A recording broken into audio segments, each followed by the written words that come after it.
And that's why it's lonely at the top, I suppose. And I always feel like I try my hardest because obviously we get these natural judgments of everyone we see, we just judge.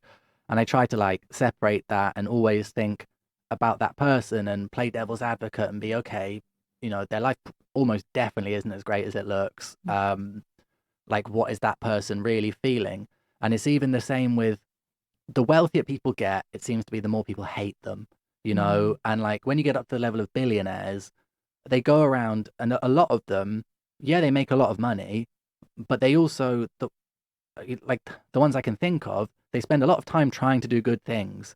Like the Bill and Melinda Gates Foundation, where they try to, provide water in Africa. They try to cure malaria. They try to do these things. And yeah, I'm sure they make loads of mistakes on the way, but they try to Mhm. do it. And they're just 50% of the world hates them basically because they're rich.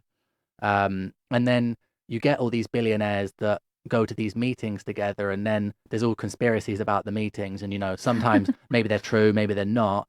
And then they go to these islands together. And obviously, Epstein's island's a bit different, but they go to these places because they're the only places they can go and be themselves around other billionaires and drive their cars and stuff. Because if they drive their cars around the streets, everyone just thinks they're an asshole. And it's like, so they have to go to these places and they basically can only really hang around with other billionaires because everyone else is just going to think they're an asshole just for being rich. And some of them, I'm sure, are total assholes, but then not all of them are. The same with everything. And some people, if you've started and you've just built up companies and made loads and loads of money, then fine. Some people are born into loads of money and Mhm. maybe they don't like deserve that money if that's really a thing. But it's like it's so hard just to be hated because you've actually been successful, Mm. really. And it's like sort of the reverse of the music Mhm. industry where they're just absolutely loved. But it's also whenever you see like the Amy Winehouse documentary or well film, I suppose.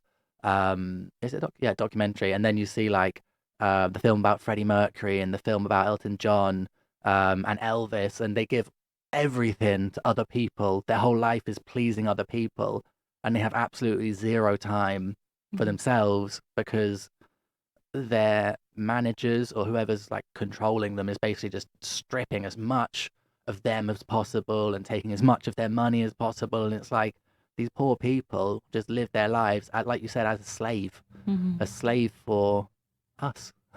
They are slaves to each other because the manager with the artist and all the way around. Yes, I mean, I have no awareness of any kind of billionaires island. I have to say, I was thinking, oh my god, I'm so disconnected. There's a um, few. they should go to my hometown in Extremadura. No one will ever talk to them. They don't speak English. It's in the middle of nowhere.